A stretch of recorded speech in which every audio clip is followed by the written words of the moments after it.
ನಮ್ಮ Sahyadri news channel ಅನ್ನು YouTube, Facebook ಹಾಗೂ ಇನ್ಸ್ಟಾಗ್ರಾಂನಲ್ಲಿ ನೋಡಿ.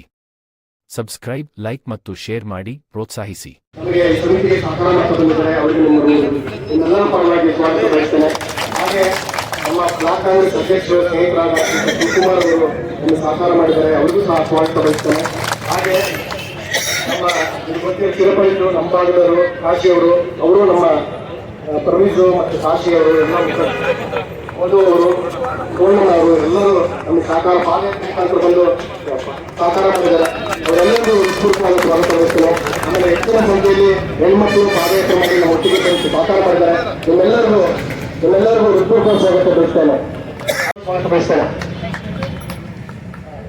ಮುಂದೆ ಕಾರ್ಮಿಕರ ಮುಖಂಡರಾದ ಮಾಜಿ ಮಜ್ದೂರ್ ಸಂಘದ ಅಧ್ಯಕ್ಷರು ನಾರಾಯಣ ಗೌಡರು ಬಂದಿದ್ದಾರೆ. ಅವರಿಗೆ ನಿಮ್ಮೆಲ್ಲರ ಪರವಾಗಿ ಅವರಿಗೂ ನಮಗೆ ಸಲಹೆ ಸಹಕಾರ ಕೊಡ್ತಿದ್ದಾರೆ. ಅವರಿಗೂ ಹೃತ್ಪೂರ್ವಕವಾದ ಸ್ವಾಗತ ಬಯಸ್ತೇನೆ. ಹಾಗೆ ಈಗ ಪ್ರಾಸ್ತಾವಿಕ ಭಾಷಣದಲ್ಲಿ ಪ್ರತಿಯೊಂದು ವಿಚಾರಗಳನ್ನು ನಮಗೆ ತಿಳಿಸ್ತಾ ಬಂದಿದ್ದಾರೆ. ಅದರ ಪ್ರಕಾರ ಈಗ ಈ ವಿಚಾರದಲ್ಲಿ ನಮಗೆ ಸರ್ಕಾರ ನಮಗೆ ಇದು ಮಧ್ಯ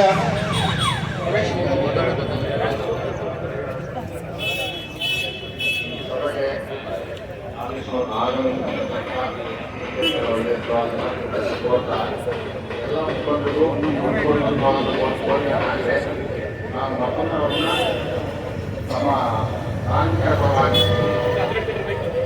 ಕಾರ್ಮಿಕರ ಪರವಾಗಿ ಅವ್ರನ್ನ ಸಕ್ಕರೆ ಕಾರ್ಖಾನೆಗೆ ಕಾರ್ಮಿಕರಿಗೆ ಬರಬೇಕಾಗಿರ್ತಕ್ಕಂಥ ಬಾಕಿ ಹಣ ಎಲ್ಲವನ್ನೂ ಕೂಡ ಬೇರೆ ಸಕ್ಕರೆ ಕಾರ್ಖಾನೆ ಬೇರೆ ಸಕ್ಕರೆ ಕಾರ್ಖಾನೆ ಬೇರೆ ಎಂದು ಮಾನ್ಯ ಮದ್ರಾಸ್ ಹೈಕೋರ್ಟ್ಗೆ ಮನವರಿಕೆ ಮಾಡಿ ಎಲ್ಲ ಕಾರ್ಮಿಕರಿಗೂ ಬಾಕಿ ಹಣ ವಿತರಣೆ ಮಾಡಿದ್ದೀವಿ. ಯಾವುದೋ ಸಾಲ ಇಲ್ಲ ಮತ್ತು ನ್ಯಾಷನಲ್ ಬ್ಯಾಂಕ್ನವರು ಕೂಡ ಹಣ ಸಾಲ ತಿಳಿಸಿದ್ದೀವಿ. ನಮ್ಮ ಆಸ್ತಿನ ನಾವು ಕೊಡಿ ಅಂತೇಳಿ ಕುಟುಂಬದ ಸಕ್ಕರೆ ಕಾರ್ಖಾನೆ ಕ್ರಾಂತಿ ಇದೆ ಅಂತೇಳಿ ಮದ್ರಾಸ್ ಹೈಕೋರ್ಟ್ಗೆ ಮನವರಿಕೆ ಮಾಡಿ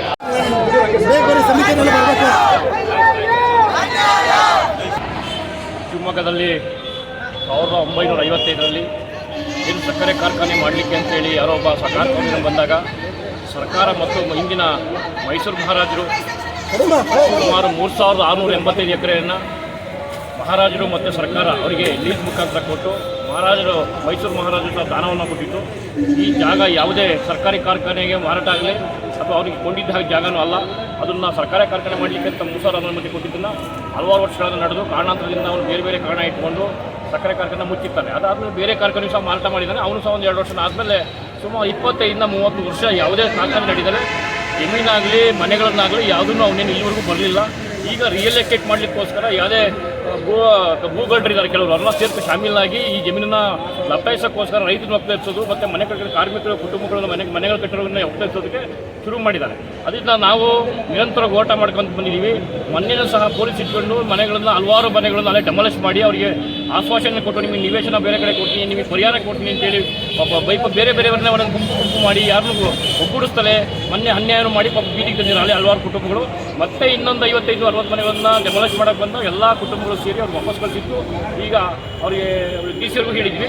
ಅದಾದ ನಂತರ ಈಗ ನಾವು ನಮ್ಮ ಬೇಡಿಕೆ ಏನಂದರೆ 3685 ಸರ್ಕಾರ ಆಗಿರೋದ್ರಿಂದ ಸರ್ಕಾರ ಡಿಸಿಯವರನ್ನು ವಶಪಡಿಸ್ಕೊಂಡು ಏನು ಸಾಗುವಳಿ ಮಾಡ್ತಾ ಬಂದಿರೋ ಅವ್ರಿಗೆ ಹಕ್ಕುಪತ್ರ ಕೊಡಬೇಕು, ಏನು ಮನೆಗಳು ಕಟ್ಕೊಂಡಿರೋ ಅವ್ರಿಗೆ ಹಕ್ಕುಪತ್ರ ಕೊಟ್ಟು ಅವರಿಗೆ ನೆಮ್ಮದಿಯಿಂದ ಬಾಳಕ್ಕೆ ಬಿಡಬೇಕು. ಅದಾದ ನಂತರ ಇನ್ನೇನು ಉಳಿದಿದ್ದೇನೆ ಅದು ಸಿಟಿ ಲಿಮಿಟಲ್ಲಿ ಒಳಗಿರೋದ್ರಿಂದ ಸರ್ಕಾರಕ್ಕೆ ಏನಾರ ಡೆವಲಪ್ಮೆಂಟ್ ಏನು ಇಟ್ಕೋಬೇಕು. ಬಿಟ್ಟರೆ ಈ ಭೂಗಳಿಗೆ ಮಟ್ಟ ಹಾಕಿ ಸರ್ಕಾರ ಈ ಕಾರ್ಖಾನೆ ಮೇಲೆ ಮೊಕದ್ದಮೆ ಹೂಡಿ ನ್ಯಾಯಾಂಗ ತನಿಖೆ ಹಾಕಿ ಈ ಸರ್ಕಾರ ದುಡ್ಡನ್ನು ಜಮೀನನ್ನು ವಾಪಸ್ ಪಡಿಸ್ಕೊಂಡು ನಮ್ಮ ರೈತರಿಗೆ ಮತ್ತು ಕಾರ್ಮಿಕರಿಗೆ ನ್ಯಾಯ ಪಡಿಸಬೇಕು ಅಂತ ನಮ್ಮ ಒತ್ತಾಯ. ನಿಮ್ಮ ಹೆಸರು ಸರ್? ಕೃಷ್ಣಪ್ಪ ಅಂತೇಳಿ.